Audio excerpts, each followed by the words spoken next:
Hey everybody, thanks for being here for another fun edition of Deborah Kobylt Live, and that's my guest's favorite artist, Beyonce. And joining me in studio today, thank you so much for being here. Aren't you adorable? Thank you. Shelley Regner. Hello. Hey everybody, you may all know her from Pitch Perfect 1, Pitch Perfect 2, and 3. You're also currently, what are you doing, Shelley? You are in the Disney music group A Cappella, right? D-Cappella, actually. D-Cappella.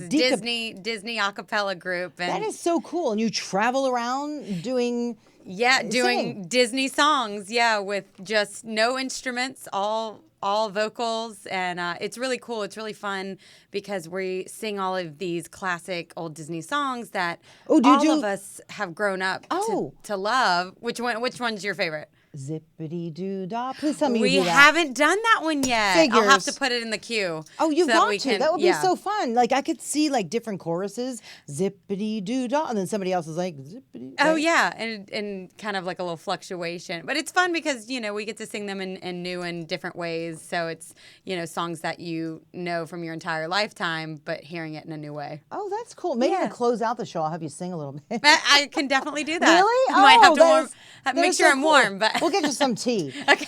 But you're here today to Yes. talk about the latest upcoming Amazon series, New Dogs, Old Tricks. And I love this idea, New Dogs, Old Tricks. That's right. Tell me about that. And also in a few minutes, we're going to be joined by the writer of that show, the one writer and and only. director, the one and only, Candice Kane. She's calling in from New York. So, Fabulous. But first, tell me a little bit about your character, Liz. Yeah, I play Liz Neesmith. She's actually based on, and Candice will tell you this when she comes on air, but she's based on one of Candice's best friends from college. So it's kind of fun to play a person who is based on a true real life person. Liz is the girl. She's the party girl. She's the inner party queen that we all desire to let out every once in a while. She says what she wants, does what she wants. She's got a loud personality. She lives for herself, just like the song that was introing. She, girls run the world. She's got it going. Yes. So she definitely, she's got a big heart, but she loves to get in some trouble and make sure her friends are tagged along with her. Candice, are you on the line? Candice? Did we lose her? No, I'm sorry. I'm here. I was on mute. Yeah, unmute yourself. Anyway. Join the party. Yeah, join our party. Just like Liz does. She makes you join the party. Come on, Candice. Anyway, Yes. thank you for joining us. Where are you calling us Here from? I am. Are you out on Long Island right now? I am indeed, and it is 103 degrees. So you need to come And out it's so humid. Oh, I know. I mean, I grew up in New Jersey, so I get it. And there are times where it's so hot there. Yeah. It's, I'm a Louisiana gal, so I think we all understand the humidity problem. Look, it just does numbers on your hair. It is brutal. It's the hair problem, Yeah. actually. More than anything, walking outside, There's you're no dripping point wet. in doing it. No point in doing It's it. just a wasted hour of your life. Pull it back, look awful. Exactly.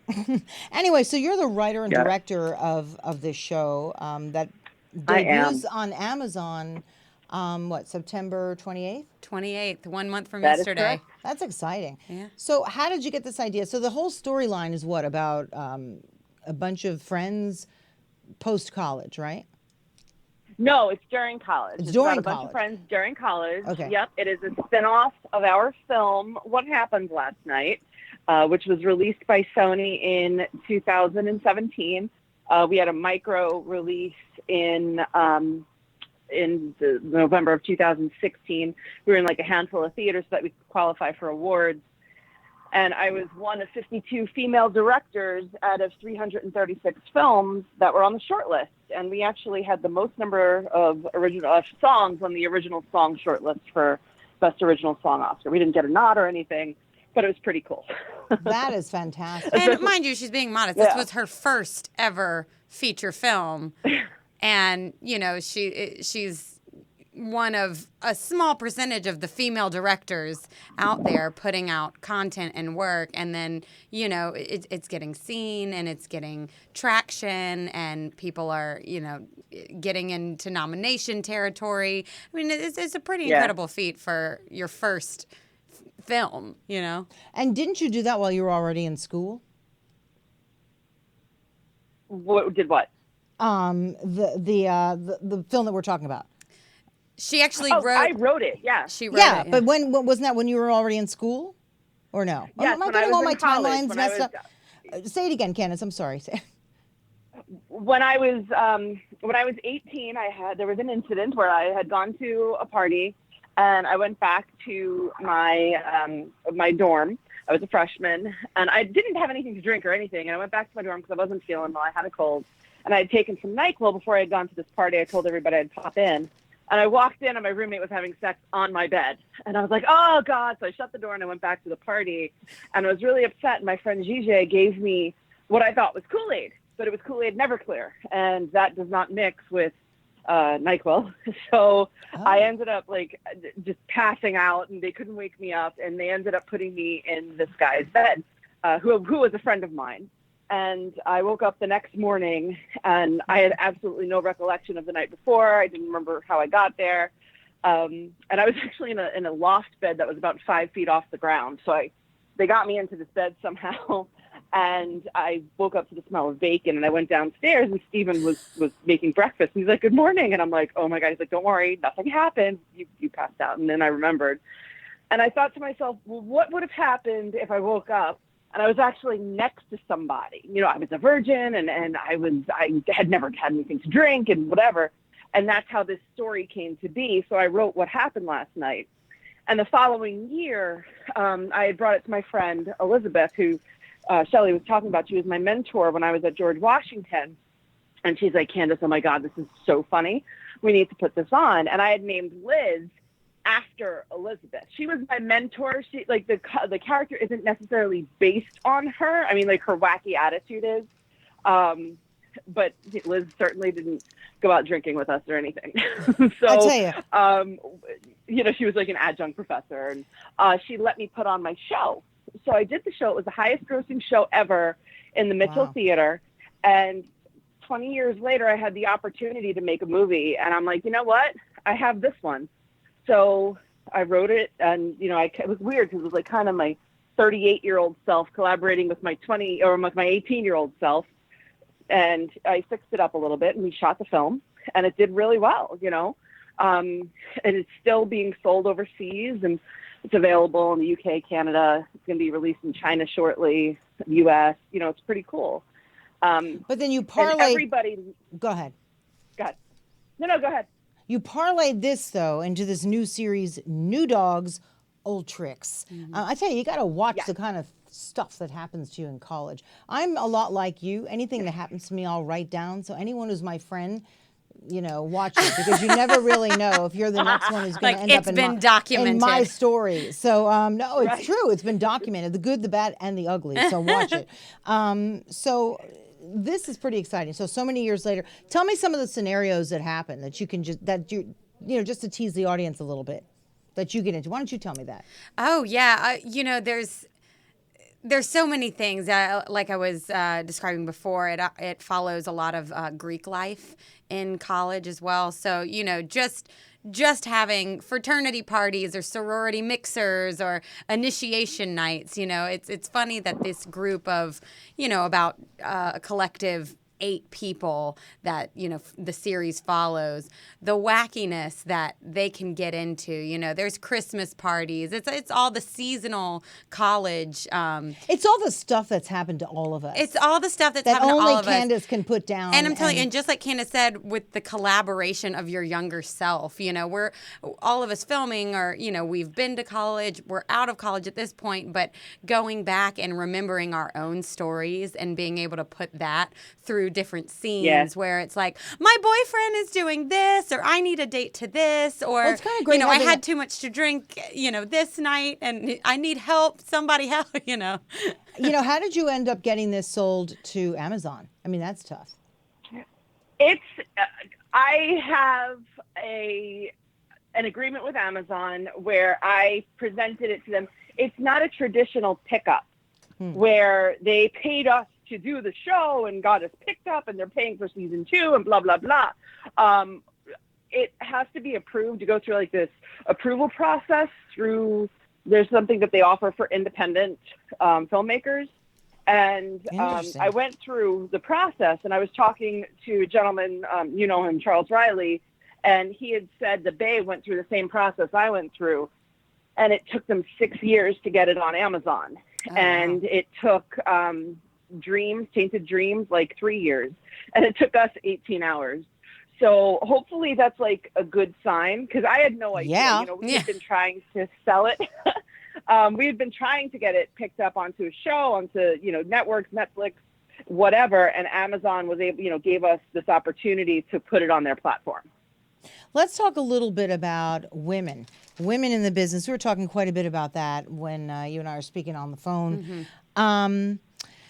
The whole Me Too movement, I don't even like that phrase, Me Too, because it's so overused. I feel like people are glossing over when they hear that. Well, now it's almost become a joke now. People just are like, hashtag Yeah. Me Too, and it's becoming... Yeah, I try not to use it, the but weight of it is, you know, becoming... Yeah, but we can't let it go, right? Exactly. So we've got a female writer and director who's got her stuff on Amazon. Kudos to you. And you Thank you. hired mostly women, right, to work on your production. Isn't that cool? She did. It was amazing. And for a certain pay grade. Can you tell us about that? And chime in. Yeah. What's going on back there? First about my production team, all the decision makers and all of the influencers on my show, on the production team, are women. I give my hair, makeup, wardrobe, they get full reign, you know, and I'm just like, this is your job, you do that job. Production designer, production manager, our executive producer is this fierce woman named Amy Minter, you know, our locations manager, Diane, production designer, Juliet, production manager. Right, so you got a whole Michelle. boatload of women. But what we were talking It's about all was women. Right, the salaries. Let's talk a little bit about that. I mean, let's face it. So we've the all salary, had less of a salary. Yeah. Yeah.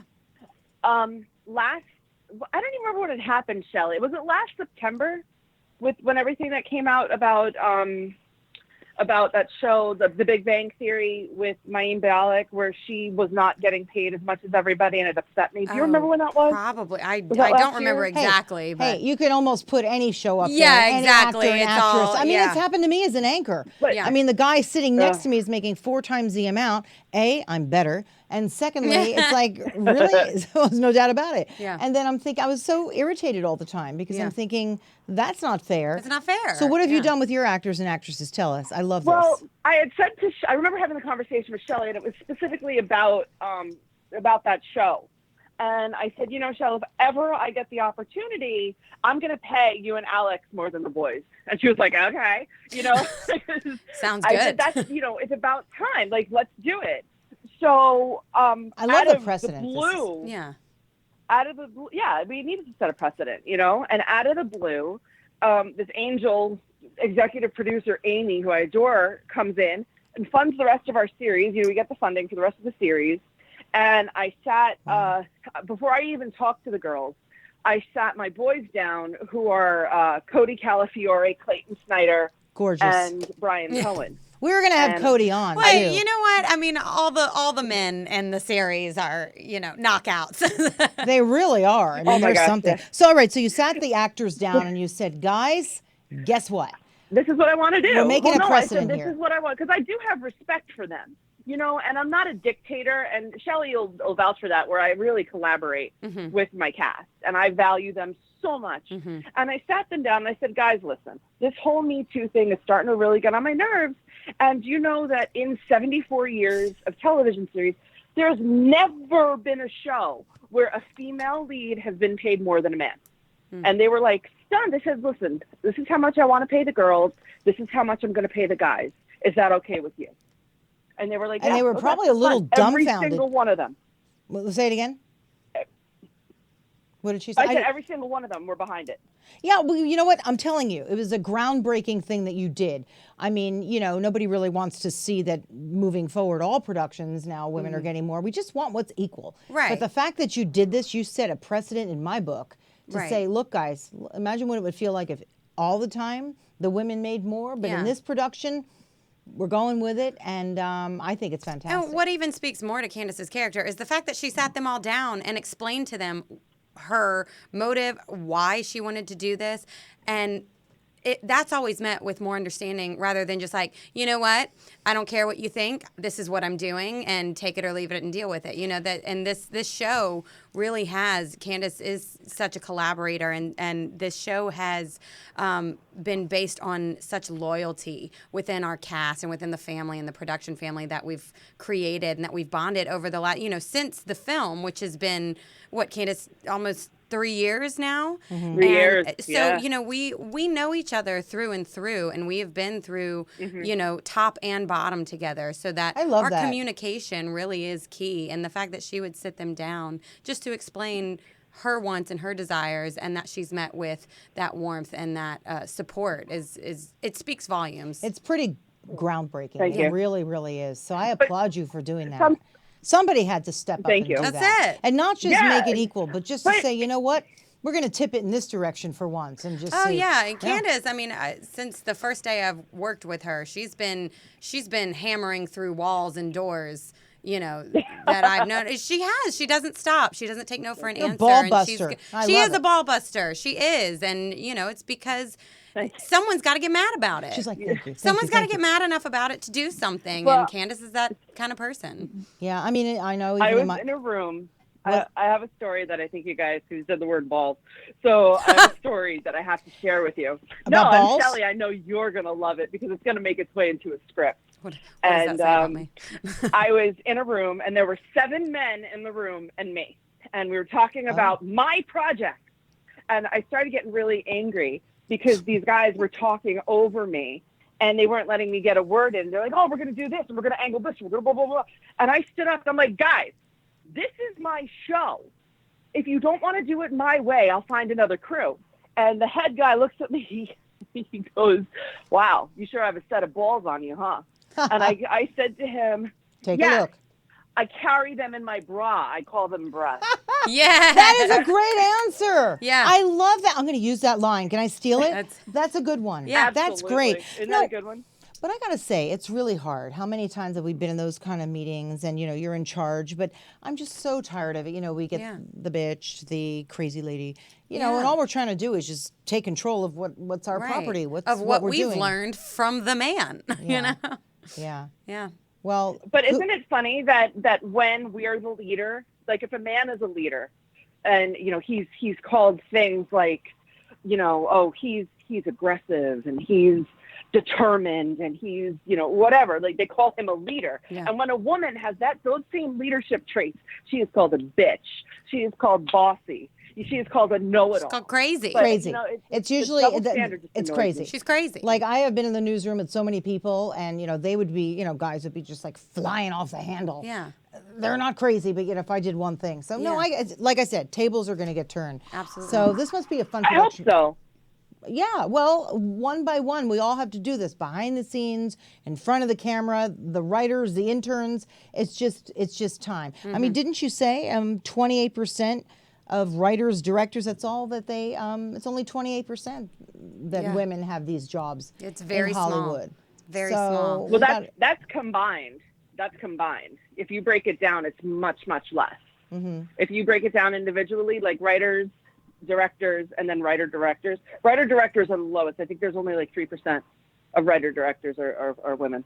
Do you feel like the companies such as the Amazons, the Netflix, they're changing the way things have been done, as opposed to working with the networks? I would think so, because there's such a hierarchy when you work with the networks of how they've been doing things. I cannot speak out of experience, so I don't know.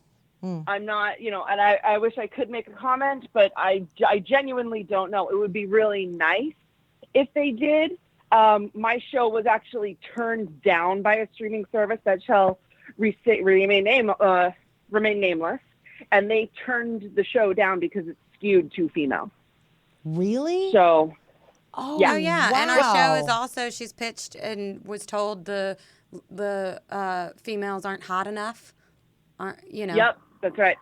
You need to that do is a show with absolutely a right. bunch Ridiculous. of. You got to do a show with a bunch of sort of dumpy, a little overweight people with great personalities who are smart. I don't know. We need something else out there. Yeah, because mixing it up because people want to see Yeah, themselves but you and know their what? representation. Let me tell you something. They already have those shows. Have you ever watched King of Queens? Have you ever watched, what's that Ray Romano show? Everybody Loves Raymond. Have you ever watched Kevin Can Wait? But what's the difference? The person that's the lead character is a dumpy man. Mm-hmm. Yeah, you're right. Didn't you That's tell all me? I gotta say. Wait, didn't you tell me that in one of the episodes or something you've done, you were putting the men in the more scantily clad clothing? Oh, listen to her. Well, Say that Shelley again. might disagree with me because Shelley's usually the one that wears the least amount of I'm clothing. the, yeah, Everybody. I'm She's the kind one. of smiling, going, "Wait a minute." Yeah, But my balls and my bra are out a couple of hours. Yeah. well, you got to have at least one of but- you. Yeah. But it really bothered me when I was told, and I was told very, very early on, when they watched the pilot, that my girls weren't hot enough. I mean, there's this one scene where Ashley Brinkman is one of the prettiest women I've ever met. Gorgeous. I mean, she's oh my God, she's Gorgeous. so pretty. Wow. And she had makeup streaming down her face because she's crying in this scene, and she's not. I mean, if you know you're crying, you're wearing sweat. You know what I'm saying? Like, this show is very true to form. So Ash was there and had just tears streaming down her face. So mascara was like everywhere. Jessica Rund did an amazing job. Mm-hmm. So I was told that the girls needed to be hotter, and I was like, screw this. So Who I took said our that? hottest Whoa. guy, or the guy that I think is the hottest guy, and which is Andrew Rogers, and I wrote a towel scene, and we greased him up and made him look like he got right out of the shower, and we have a scene with a hot guy walking down the hallway to this nerdy girl. You know, that brings It's a great moment too. It's that very brings funny. back memories because I was in a co-ed dorm and I Mm-hmm. hated taking like 10 items into the shower. So I would always be running back and forth in my little towel. Mm-hmm. And I'm thinking, God, those poor guys, they must have been like thinking, and I wasn't even thinking about it. I was just running down the hallway in my towel. As you do. So And- many great stories from college, Yeah. right? I mean, what a fun show this is going to be. Has this been one of your favorites to work on? I mean, let's talk about you and a little bit about what you've been doing. Yeah. You hail from the South. From the South, you can't beat the good food and the good music and the hospitality. Yeah, but you went to high school there. You went to college there. I did in and the now- same city. I didn't branch out too much during my adolescence and those formidable years of learning who you are and who you want to become. Yeah, but maybe that kept you super grounded when you came here. Because didn't you tell me as soon as you got to Hollywood, you didn't want to really live in the heart of Hollywood. You wanted to live a little bit more on the outskirts. Yeah, no, So I you love felt- kind of having I like things peaceful and comfortable and a little bit quiet, and then I get to have the control of whether I want to jump into the madness and the loud, party nights or, just in the middle of the stimulus of it all, But yeah, New Dogs, Old Tricks, what happened last night, it has been one of the most fun projects, like I was speaking to the family that we've created. I've got these contacts in my phone and emails that I didn't have 3 years ago, and a couple of people from New York just moved over to this side of the country in LA. And so the cast members that live out here, we all got together and had like a barbecue and you know what I mean? It just, You really do become a family. You do, It's you the do. hardest thing. And then all of a sudden when a show stops shooting, it's devastating because people don't know what to do with themselves. Right. I mean, you're a family. right, It's exactly. And And that's- actually it's a very interesting profession. It you know? is. It is. And that's what I'm in but- it for. I always enjoy. I come from a theater background and, live music, stage, all that. And what the biggest thing I realize that I love about that is, when you're on a production for about 2 months, and this becomes your family. That was always the biggest thing. The number one thing I love about acting is making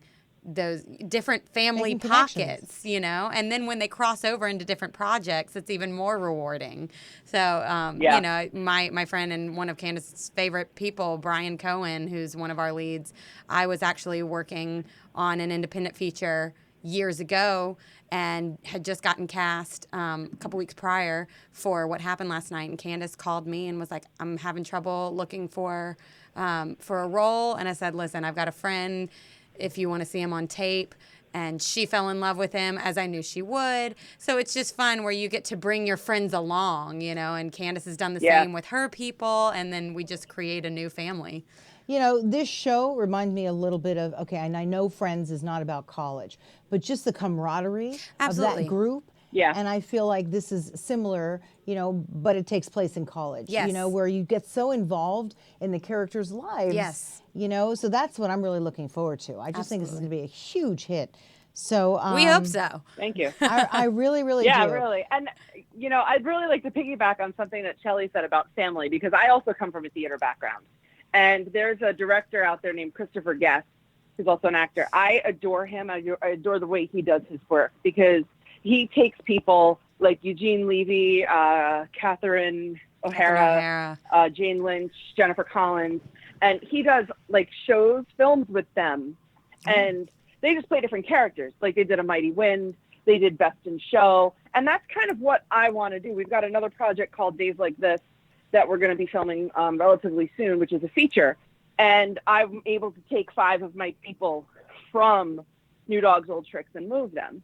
But as Shelley said, we have this family that we've created with What Happened Last Night and with New Dogs, Old Tricks, where we still see each other and we take care of each other no matter what. Like I'm going to Cody's tomorrow, Cody Calafiore, and I'm going to see Cody and Polly. And then the next morning on my way home, I'm going to see Stink Fisher, who's also in the show. But do we have time for a story? Because I have to tell you a great story Only about like Shelley. a second. I really do. Because I also wanted a couple things that I wanted to talk to Shelley Okay. about. But go ahead. Long story short, I got super sick in LA and I was in a hotel. The hotel, it was right before New Year's. I was out there meeting with Sony for the film and I got food poisoning. The 2 people that I was with, they had to fly home. So I'm sick and by myself in Los Angeles. And I ended up at Shelley's house literally in Shelley's bed. Shelley went out and bought me a nightgown because I couldn't have anything touch me. I was so sick. And Shelley took care of me for 2 days straight. Aww. I mean, who does that? Tell you, you pick your cast members well. Yeah. So, that's amazing. No, you're pretty. It's incredible. Look, it's a wonderful field where you just get to know your people. But I see that sometimes in films. You see the same actors that were in one film, and then you see maybe 2 years later a coming attraction or a trailer, and you're like, wait a minute, they were together in another one. Yeah, So yeah. it's very common. So a little bit about you. You're a Mets fan, aren't you? Who, me? Oh, yeah. Yeah, you. Oh, big time. Yeah, I was scrolling through your big social time. media just to learn a little bit about you, just because I am as well. Yeah, Because I was telling them from back.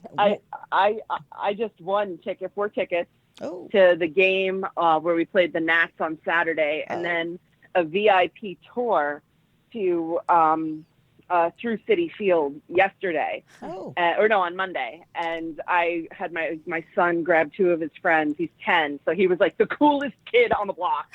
And he got 2 of his friends, and they were able to make calls from the dugout to the bullpen, and they were on Take the warning pictures. track. It was the coolest thing ever. That's awesome. That is Ever. really neat. Well, I always like to, talk about what I have in common with my people. So you and I are Mets friends, and you and I are Christmas babies. You're born. Yes. You're born the 21st. yeah, I'm a couple of 21st. years behind me, but that's okay. No, just a day apart. A day. Yeah, we're just a day apart. You're the 21st. I'm the 22nd, and I Yeah. love talking to people born around Christmas because I like to say, "Did you get your party or did you not?" Exactly. And your was mom- it combined right. or no? Yeah. So you were lucky too, right? I was very lucky. My parents. Us Christmas babies, like we have to stick together. You got to stick It can be together. It's a traumatic. very special bond when you find each other because it's either, you're like, did you get 2 presents or 1 present?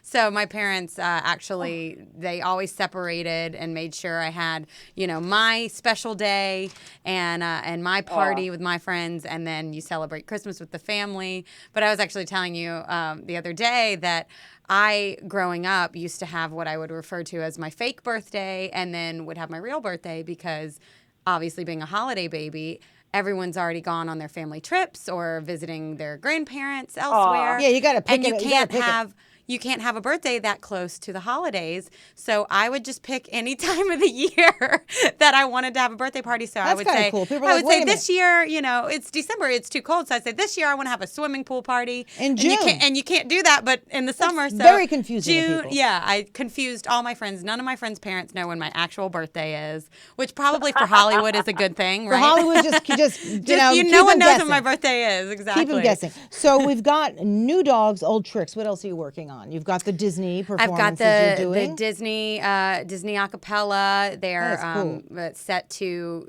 bring a tour, a North American tour starting in January, January to March. So, and dates and everything will be coming out in the next 2 months, about in October, I believe. So, and so we're planning on traveling. There's a soundtrack coming out with it. So that's been keeping me busy throughout this duration of the year.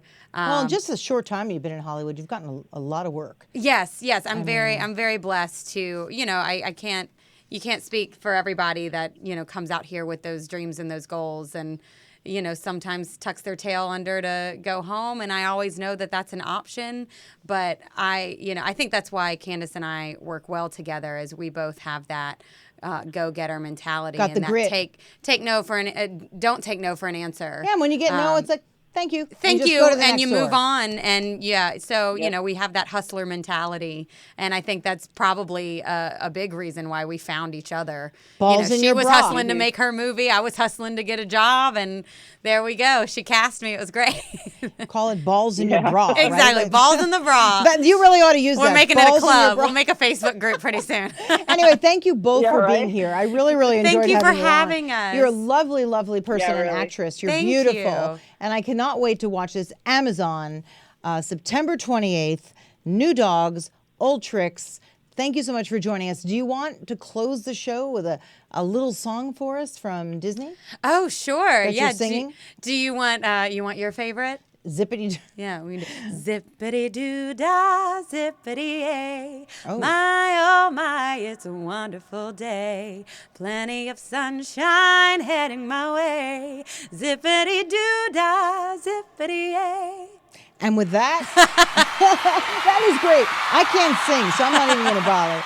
Anyway, everybody, thank you so much for being here for Deborah Kobylt Live. You can watch us on YouTube, Facebook, Instagram, and on the iHeartRadio app, on Apple Podcasts, and anywhere else you can find us. Deborah Kobylt Live, and thank you so much for being here. Bye-bye.